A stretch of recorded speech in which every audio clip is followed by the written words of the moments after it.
Este texto de Isaías 61, versículos del 1 al 3, eh, pega mucho con el tema que hemos estado viendo. Ya vamos por la tercera parte de, el tema del evangelismo. Yo sé que ya antes lo habíamos desarrollado a un nivel del tema de la vida de iglesia.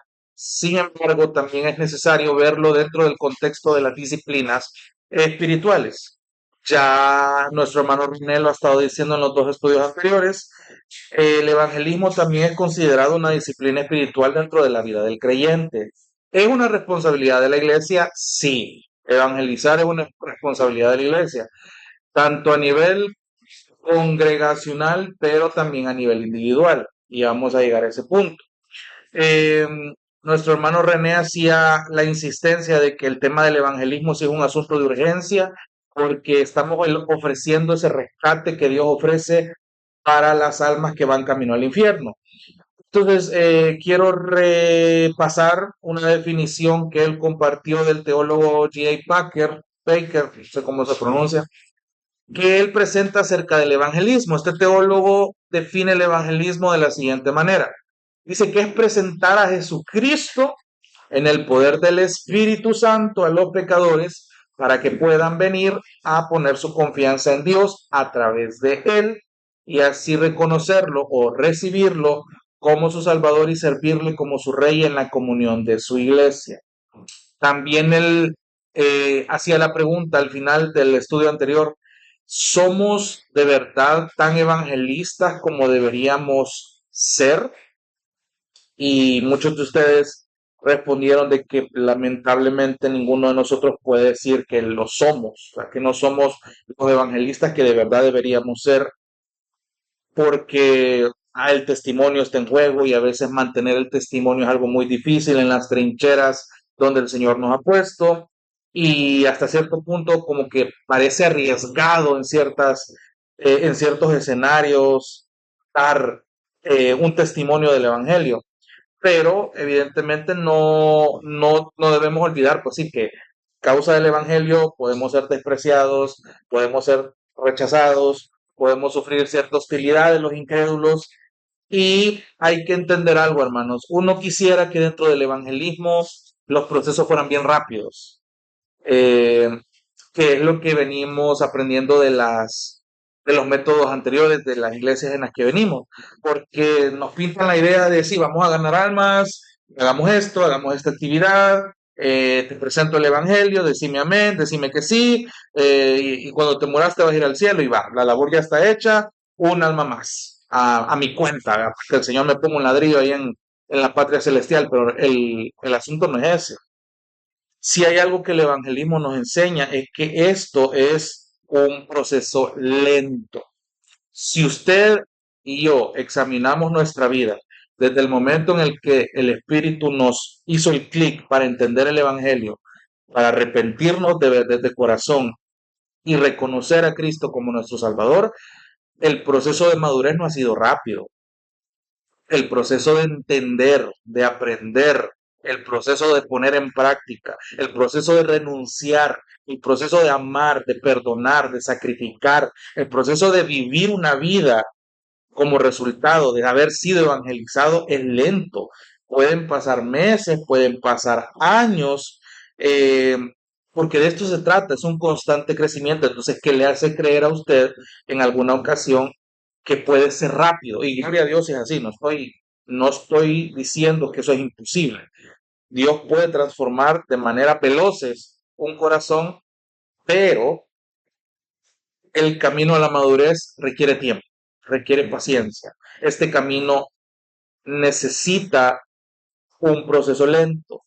Entonces, póngase a pensar en su propia vida.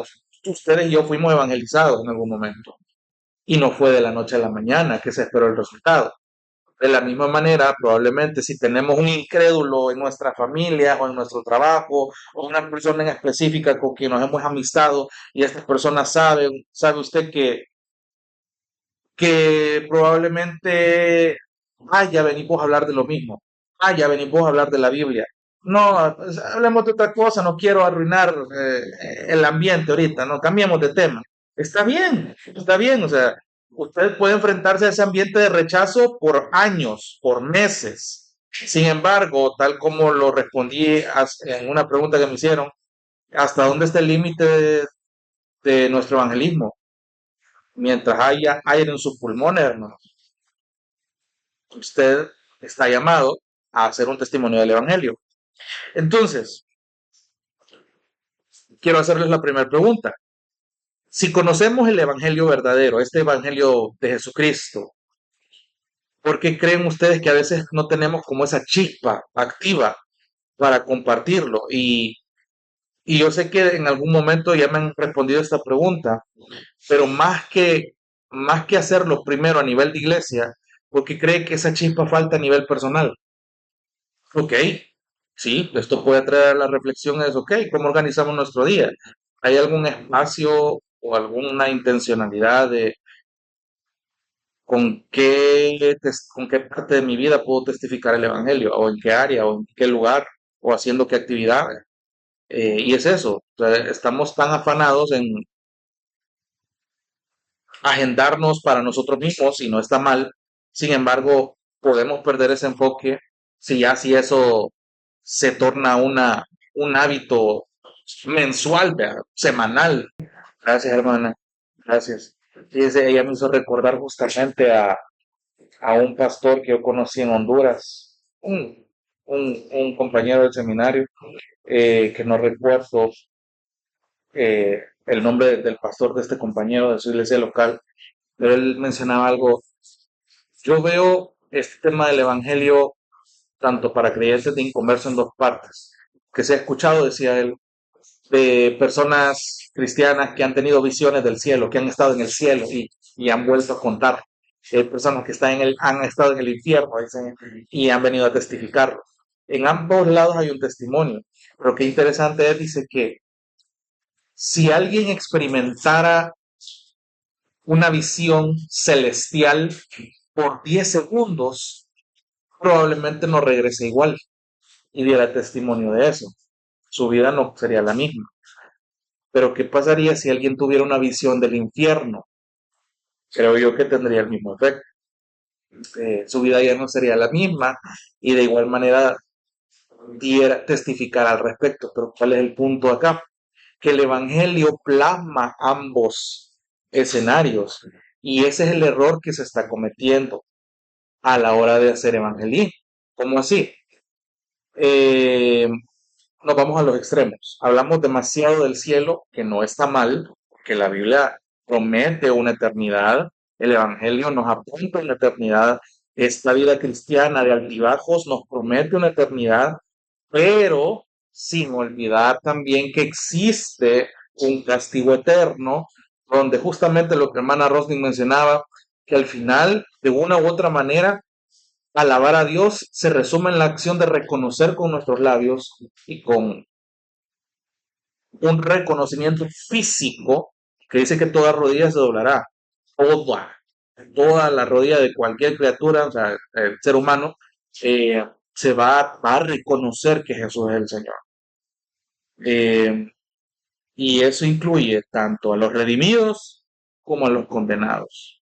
Entonces, entonces piensen en esto, a veces la gente habla demasiado del cielo o habla demasiado del infierno, pero ambas cosas se complementan. Lo decía René, tenemos que saber comunicar la mala noticia para saber transmitir la buena. Y es aquí donde yo quiero ir al texto que estábamos leyendo ahorita. Isaías 61 es uno de los textos más sacados de contexto a la hora de proclamar el evangelismo. Bye. Yo sé, o si no lo ha hecho, pues se lo voy a contar. Han habido tantas, pero tantas prédicas. Raperos cristianos han tomado este texto y adjudicárselos a sí mismos para alzar la bandera del evangelio. Pero esto no es un texto que usted pueda usar para aplicarlo a su vida. Fíjese, todo el capítulo 61, lo quiero poner un poquito en contexto. Aquí estamos en un punto de Israel de un momento agridulce, le digo yo, y es que es el regreso de su exilio en Babilonia. Eh, del- Hay esta sección del libro de Isaías, más o menos del capítulo 56 al 66, está encerrando ese acontecimiento, es el regreso de Babilonia a Jerusalén. Pero ¿qué estaba pasando específicamente? Ya sabemos que este rey Ciro el Grande, cuando conquista Babilonia, emite el decreto para que todos estos judíos que estaban presos vuelvan a Jerusalén para que reconstruyan su templo. Sí, ya conocemos esa parte de la historia y parecen buenas noticias. Venían 70 años de estar presos, escribieron, hay unos salmos que describen cómo vamos a cantar de alegría en una tierra extraña. Entonces, pero viene este rey, vaya, está bien, vayan, vayan y reconstruyan. O sea, eso fue una oración contestada de años. Aparentemente sí eran buenas nuevas de gran gozo, pero, pónganse a pensar un momento en que no solamente que, vaya, ya era una bondad mostrada del Señor que los haya guardado durante todo el viaje, pero pónganse en el lugar de los israelitas volviendo a su nación. ¿Qué creen que hallaron? Hallaron un paisaje feo, un paisaje destruido, mm, casas destruidas. eh, y realmente ver eso de entrada, o sea, regresar de ya no estar presos era una buena noticia, pero de repente ver todo ese paisaje, rapidito se podía desanimar uno. O sea, reconstruir toda una ciudad iba a requerir tiempo, iba a requerir esfuerzo, iba a requerir recursos que no tenían en ese momento. Y ni qué decir del ánimo entonces que esta gente se cargaba.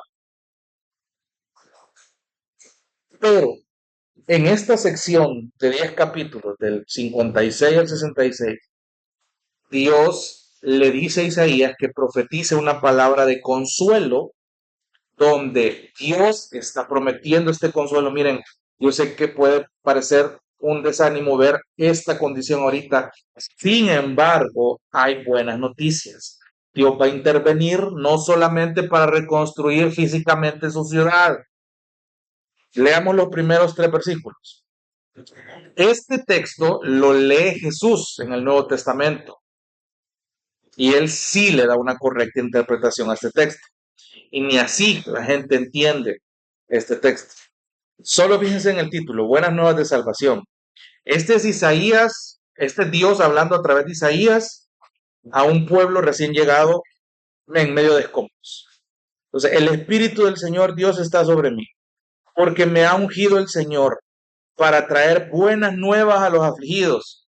¿Cuáles eran las buenas nuevas? Volvieron a la ciudad. ¿Quiénes eran los afligidos? El pueblo de Israel. Me ha enviado para vendar a los quebrantados de corazón. Lo mismo, los israelitas, los que tenían su corazón completamente desanimado, para proclamar libertad a los cautivos, no se entiende solito, y liberación a los prisioneros, para proclamar el año favorable del Señor. Pausa, esto es una referencia, cuando decían el año favorable, se usaba mucho en Levítico para hablar de la fiesta del jubileo, que duraba aproximadamente unos 50 años, si no estoy mal, para proclamar el año favorable del Señor, para proclamar que este es mi año, este es el año donde el Señor va a intervenir, va a obrar, ese es el sentido. Pero, mire qué más sigue diciendo. ¿Qué más va a proclamar? El día de venganza de nuestro Dios. Eso no lo pierda de vista, sigue leyendo. Para consolar a todos los que lloran, para conceder que a los que lloran en Sión se les dé diadema en vez de ceniza, aceite de alegría en vez de luto, manto de alabanza en vez de espíritu abatido.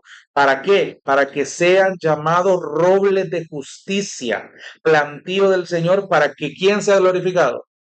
Para que Él sea. O sea, fíjense bien el lenguaje que Dios a través de Isaías está usando. Esto del versículo 2, donde está prometiendo buenas nuevas, pero también está proclamando el día de la venganza de nuestro Dios. Ahí hay un tinte evangelístico en esa profecía. Ahora, entendiendo bien el contexto, aquí hay, aquí hay una profecía que sirve de manera trascendental, es decir, no solo cabe correctamente en el contexto que se estaba dando acá, porque en el Nuevo Testamento, ya les voy a dar el texto, Jesús, para confirmar que el texto este estaba hablando de él, viene y se para en el templo para decir el ministerio público. Voy a hacer Lucas 4:16. Jesús llegó a Nazaret, donde había sido criado, y según su costumbre entró en la sinagoga el día de reposo y se levantó a leer. Era una costumbre la lectura de la palabra de manera pública. Le dieron el libro del profeta Isaías y abriendo el libro halló el lugar donde estaba escrito, el capítulo 61. El Espíritu del Señor está sobre mí. Ya lo leímos bajo el contexto original. Hoy vea este nuevo paisaje. Jesús en Nazaret, recién llegado, agarra este pasaje y fíjese, el Espíritu del Señor está sobre mí, porque me ha ungido para anunciar el Evangelio a los pobres.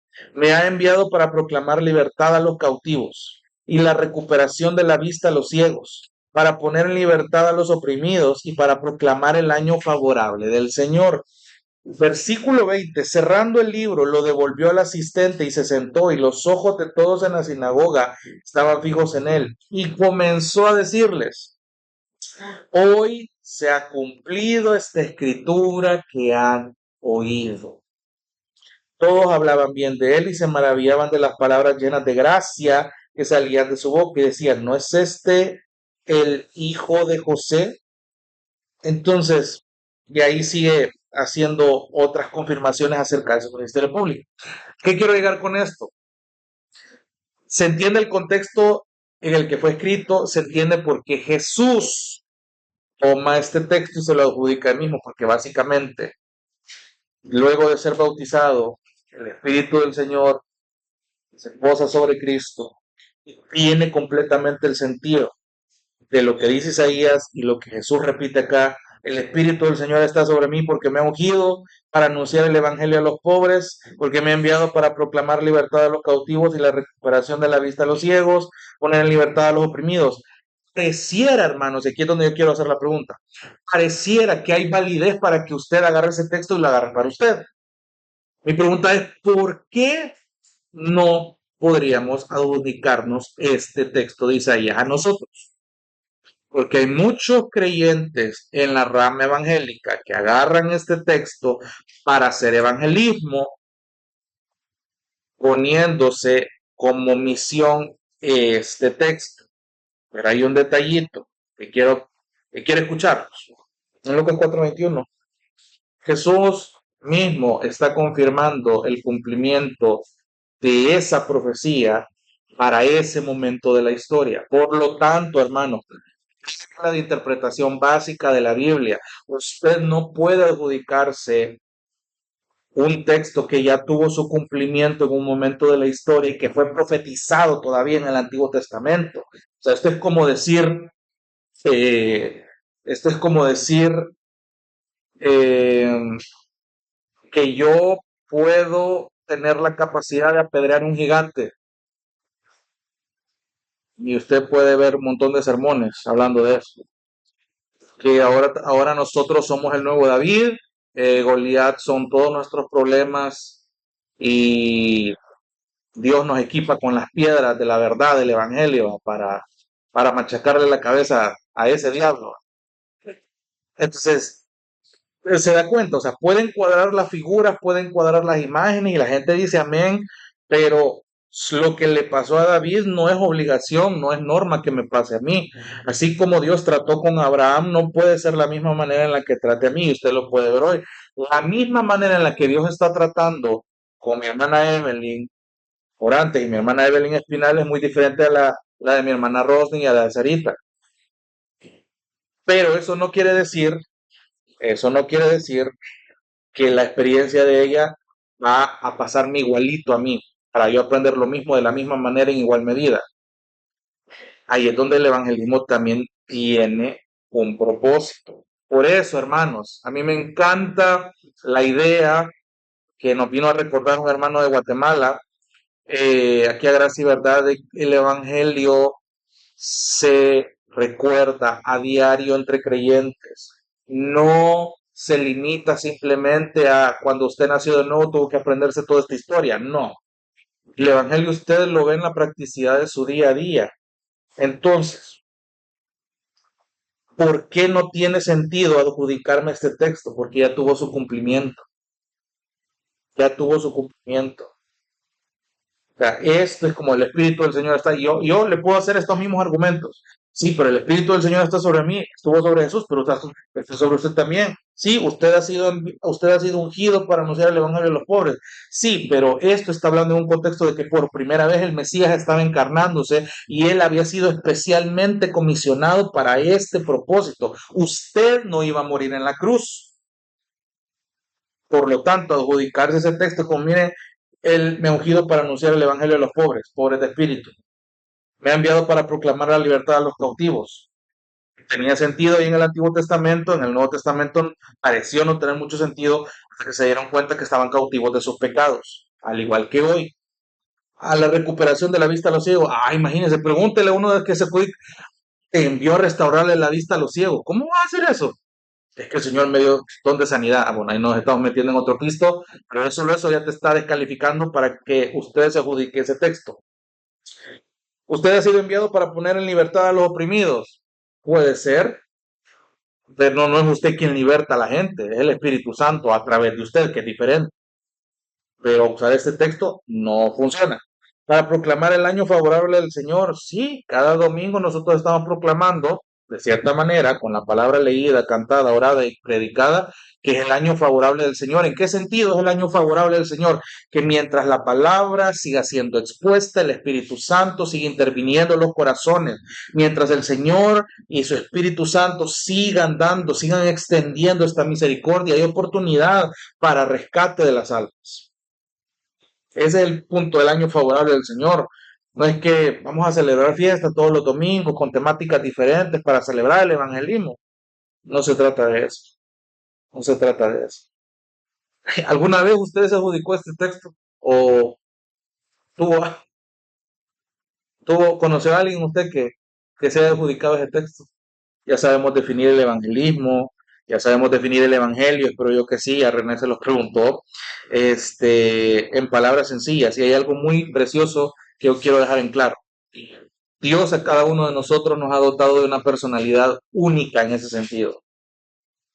Somos tan diversos acá, tenemos caracteres diferentes, venimos de diferentes contextos, no hemos pasado por el mismo estilo de vida, pero todos tenemos en común que fuimos rescatados por el mismo evangelio. Creemos en el mismo Señor, nos une un mismo espíritu, anhelamos la misma meta eterna. Eh, entonces, la manera en la que presentamos el Evangelio va a ser diferente, pero no quiero que se malentienda. Va a ser diferente en cuanto a método, pero el propósito, la raíz, el contenido debe ser el mismo.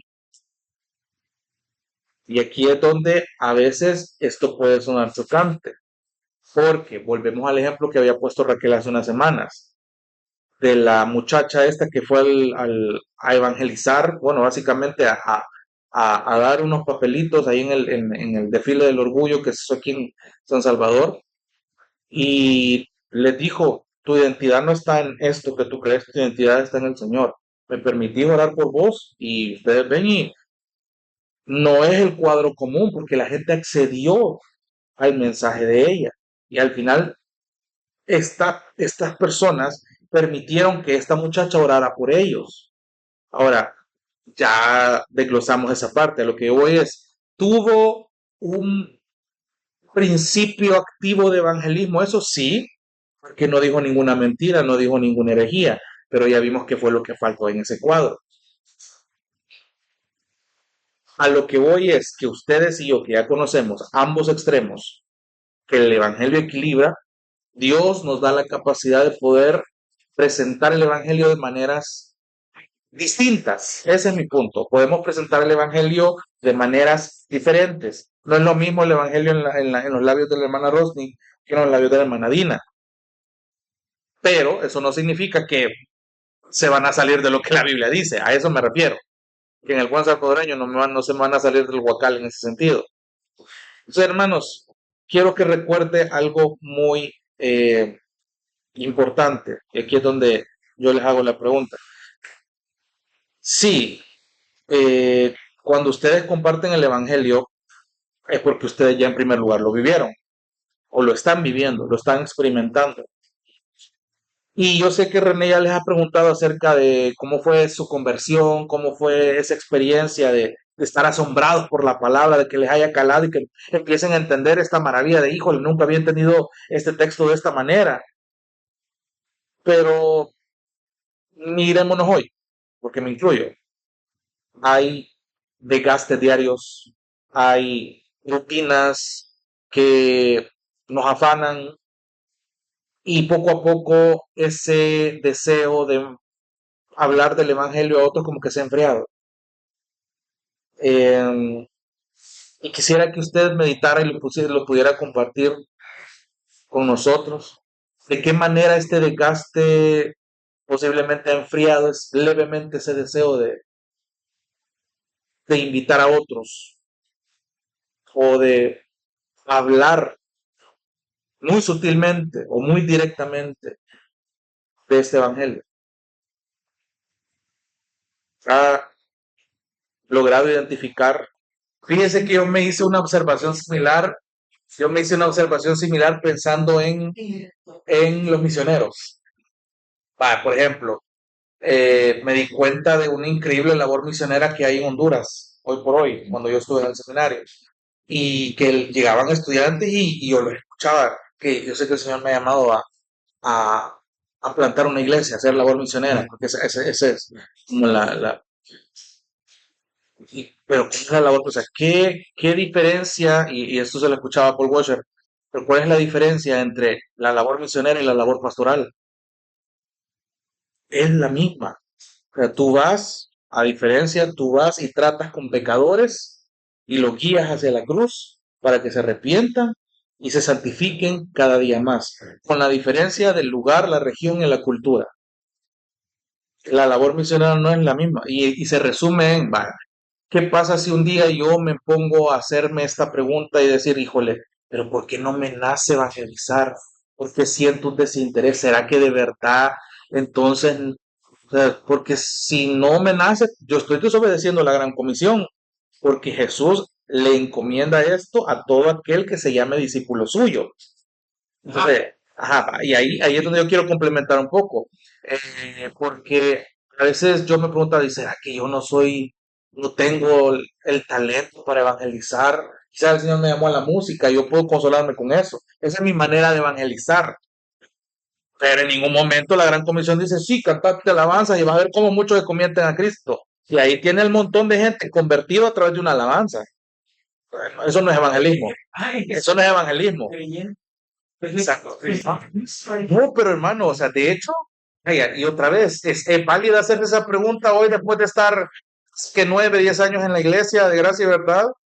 No, o sea, es que otra vez, cuando nazca esa preocupación ya de entrada, y eso se lo replanteo otra vez a John MacArthur, solo el hecho de que a mí me preocupe no hacer esta labor que Cristo me mandó, ya es una gran evidencia de que el Espíritu Santo le está inquietando. Entonces, ¿qué pasa si el desinterés realmente me vuelve apático? Que sí, el evangelismo existe, yo pertenezco a una iglesia, debo evangelizar, pero no me interesa realmente. Ahí sí, yo de verdad me atrevo a cuestionar si esta persona realmente tiene un interés por la parte espiritual de su vida. Y si no es así, me atrevo a seguir profundizando hasta cuestionarme si esta persona realmente ha nacido de nuevo. Porque alguien que nace de nuevo sabe el impacto que el evangelismo ha provocado y por lo tanto siente un deseo por las almas. Y aquí es donde yo les decía lo anterior. Cada uno de nosotros tiene una personalidad muy diferente. Y algo que Dios nos ha dado es esa parte, esa personalidad, Y yo escuchaba una pregunta: ¿cómo se presentaría el evangelio a una persona como usted? Así, ajá. Ah, porque a veces la pregunta: ¿y cómo evangelizo? ¿Cómo puedo presentar? Empiece. ¿Cómo le presentaría el evangelio a alguien como usted? Y ese es un buen método donde usted puede decir, ok, no es que esa es la regla para que usted vaya, porque no todos son como usted. Sin embargo, usted tiene que entender, ok, eso sirve en primer lugar para reafirmar convicciones de cómo usted percibe el evangelio y cómo usted presentaría el evangelio en una conversación. No necesariamente usted vaya, mira, veámonos en el Wendy o en el Dennis, y de repente, va, mira, ya que almorzaste, quiero hablar de Cristo. Ay, no, ahí se le van, ahí se le van, ahí se le van. ¿Por qué? Porque ¿cuál es la reacción de un pecador ante estas cosas? Huir. Uy, a mí me encanta la imagen de que el pastor Jaime dijo una vez, de qué pasa cuando se va la luz en la casa y hemos estado un montón de tiempo, por más que encendamos las candelas y hay una aparente luz, no va a ser el mismo impacto cuando ya la luz viene y usted se le achina la vista. ¿Cuál es la reacción que tiene? Le duele, le ofende, y busca como que cerrar sus ojos. Exactamente la reacción. O sea, usted ha estado toda la vida en tinieblas espirituales y vienen y le predican de luz. ¿Cuál va a ser la primera reacción? Alejarse o fundarse. O sea, eso de entrada es un golpe al orgullo. Es necesario que ese ejercicio nos haga pensar en buscar un método. O sea, el contenido no cambia, pero que usted busque un método que se alinee de una manera natural con su personalidad que Dios le dio para presentar el Evangelio. O sea, yo no puedo presentar el Evangelio como John MacArthur ni como Miguel Núñez. Es mentira, con el lenguaje que manejo menos. Entonces, ¿por qué? Porque yo tengo ya una manera de hablar, una personalidad que probablemente alguien sí me pueda entender por el tipo de personalidad que tengo, exactamente con su vida, con la manera, con la gente que se rodea, con la gente que usted ya sabe cómo es. Y si de manera tan natural, y por eso le digo, si de manera tan natural nos nace hablar de cosas espirituales para direccionarlas a Dios, a Cristo y al Evangelio, ya está haciendo evangelismo ahí. Y voy al panorama que usted ponía. Lo que pasa es que a veces la gente no sabe cómo, y como no sabe cómo y no tiene una directriz, como bueno, entonces aquí me quedo, porque si hago esto, cometo una herejía o me meto en problemas, pero ese riesgo no vale la pena correrlo, hermano. En ese sentido es que usted, con oración, con lectura, con el aprendizaje, por eso es que un correcto evangelismo siempre va a partir de qué tanto usted se nutre del mismo evangelio. Sea, es tan sencillo, o sea, no le voy a dar aquí un taller de vaya y conquiste las naciones, vaya a Venezuela, vaya a Israel, vaya a África y vaya a hablar del Evangelio. No, hermano, comience con el campo más difícil, predíquese el Evangelio usted mismo.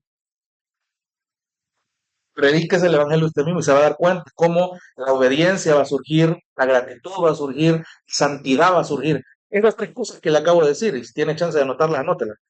Tienen que ver mucho con el Evangelio. Su obediencia, su gratitud y su santidad. Obediencia, gratitud y santidad. Y en los minutos que me quedan quiero desglosar eso. Obediencia, gratitud y santidad. Entonces, ¿cómo presentaría el Evangelio a alguien como usted? Ahí se lo dejo de tarea. ¿Cómo logra que su personalidad encaje o reaccione ante esta maravillosa verdad? ¿Por qué digo que el evangelismo tiene que ver con la obediencia? Eh, Porque hay veces donde, es que hermano, no todo es Biblia, hermano. No siempre andamos con la bandera de cristianos, tenemos cosas que hacer. Sí y no. De la misma manera en la que yo le podría poner el ejemplo, un doctor es doctor donde vaya. Si se presenta una emergencia y él puede atenderla, él no se va a mantener en el anonimato. Si un electricista, es un electricista donde vaya, simplemente hay momentos donde ejerce su labor de manera más específica. Pero si surge una necesidad que el electricista es el único que puede resolver, el electricista sabe cuál es el momento. De la misma manera, no es recomendable que nuestra fe quede en el anonimato. Si usted es cristiano, identifíquese, testifique como tal y discierna los momentos, lugares y personas adecuadas donde usted va a presentar ese testimonio. O sea, en lo cotidiano esto es así, pero ¿qué es lo que tiene que hacer? Obedecer la gran comisión. Vaya, es solo ahí, vaya, vaya ahí donde nadie quiere ir, hable con el que nadie quiere hablar, no dé por sentado que otro, retomando su ejemplo, porque ya también me ha pasado con gente de mi familia, esto por gusto. Tengo primos con los que yo me he atrevido a decirle, señor, y pues que este no va a querer, de entrada no va a querer. Yo sé que no va a querer y yo sé cómo va a ser la respuesta de él. Y yo me voy a enojar. Entonces ya el problema soy yo. Entonces no es que no quiera presentar el evangelio porque el nombre de Dios va a ser ofendido, sino que el ofendido voy a ser yo. Entonces desde ahí ya me estoy poniendo un error de perspectiva. Es tan básico como obedecer. Vaya, vaya. ¿Y qué va a ir? Va a ir a hablar. ¿Qué va a ir a hablar? Usted ya sabe. ¿Con qué actitud y qué método va a usar? Ahí es donde usted tiene su tarea. ¿Por qué a veces preferimos poner nuestra fe en el anonimato? No debería ser así. ¿Y sabe por qué pasa? Porque a veces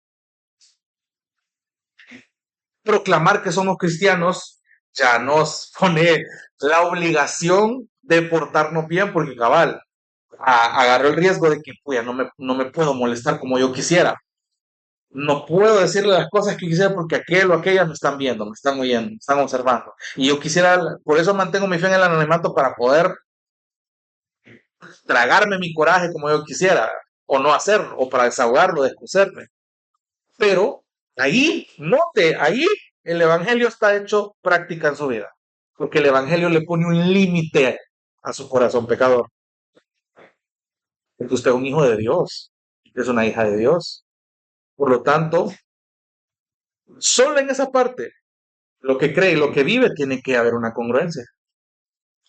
Pero ¿por qué la gente no quiere decir que es cristiano? Porque prefieren andar camuflados. Pero no es así. Sí, entonces vamos a dejar la parte de la santidad para la siguiente semana, porque sí, hermano, me interesa esto de digerirlo despacito por el simple hecho de que es un simple paso de obediencia, ¿verdad? Donde no se trata de poner esto en el anonimato, sino realmente tomarnos en serio en la parte cotidiana, cómo el evangelismo lo estamos digiriendo nosotros para darle la relevancia que requiere externarlo, porque todo empieza en cómo lo estamos percibiendo nosotros. Hay algo que no está cuadrando, que no está impactando, y es ahí donde debemos empezar para eh, poder mostrar con emoción, con conciencia, con gratitud, con obediencia este evangelio. Entonces, creo yo que nos sirve mucho meditar en esa parte de cómo presentarían el evangelio a alguien como ustedes. Y ese va a ser un buen diagnóstico para ver qué verdades todavía siguen vigentes y cosas mínimas pero profundas que probablemente pasamos por alto. Pero justamente trayendo a colación lo que la hermana Rosny decía, no podemos evangelizar tal cual, pero la gente ve incluso cómo es nuestra actitud cuando el día es malo, cómo es nuestra actitud después de un día que ha pasado muchas cosas, eh, y eso habla mucho de cómo nosotros no los conocemos de Dios afecta nuestra actitud cuando las cosas no han salido como nosotros queríamos. Esa es una gran oportunidad de evangelismo. Y gracias por eso. Ahí tenemos mucho que meditar para esta semana. Vamos a orar y de paso vamos a recoger las ofrendas y darle gracias a Dios por esta enseñanza. Señor, queremos agradecerte por la oportunidad que nos has dado de que podamos meditar, reflexionar, podamos discutir estas verdades, Señor. Gracias por tu evangelio, porque realmente desde mucho antes, Señor, tú fuiste con esta gran comisión y este gran propósito, Señor. Señor, poder proclamar esta libertad, sanar en más de un sentido a los enfermos que estaban presos en su pecado, Señor, y darles una salvación y una libertad que nadie en esta tierra podía ofrecer. Gracias, Señor, porque esa realidad hasta hoy nos sigue afectando nuestra vida cotidiana y te pedimos, Señor, que aun cuando las cosas no salgan bien, Señor, ayúdanos a tener esta actitud que muchas veces también es una manera en la que podemos atraerlos a tu evangelio, Señor, Gracias porque en ese sentido también somos instrumentos tuyos, Señor. Y gracias porque aún en medio de lo que para nosotros puede significar un escenario preocupante, puede ser la oportunidad de que tu espíritu pueda abrir el entendimiento, Señor, y realmente atraer un alma más hacia ti que pueda ser liberada, Señor. Gracias por cada una de nuestras vidas, Señor, y permítenos asimismo glorificarte con nuestras ofrendas, Señor. Gracias por también sostenernos económicamente cada uno de nosotros y gracias por proveer siempre lo necesario.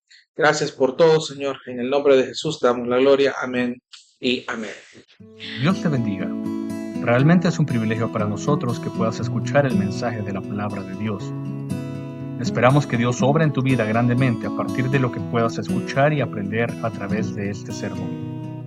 Sin embargo, creemos que solo este sermón es insuficiente y no debería de suplantar por ningún motivo tu asistencia a una iglesia local. La iglesia local es el medio por el cual Dios obra en la vida de su pueblo. Te motivamos a que busques una iglesia sana donde congregarte o puedas contactarte con nosotros en nuestras redes sociales para que nos puedas visitar. Será un gusto poder servirte y que podamos juntos adorar a Dios en comunión con sus redimidos mientras aprendemos de su palabra. Que el Señor te bendiga.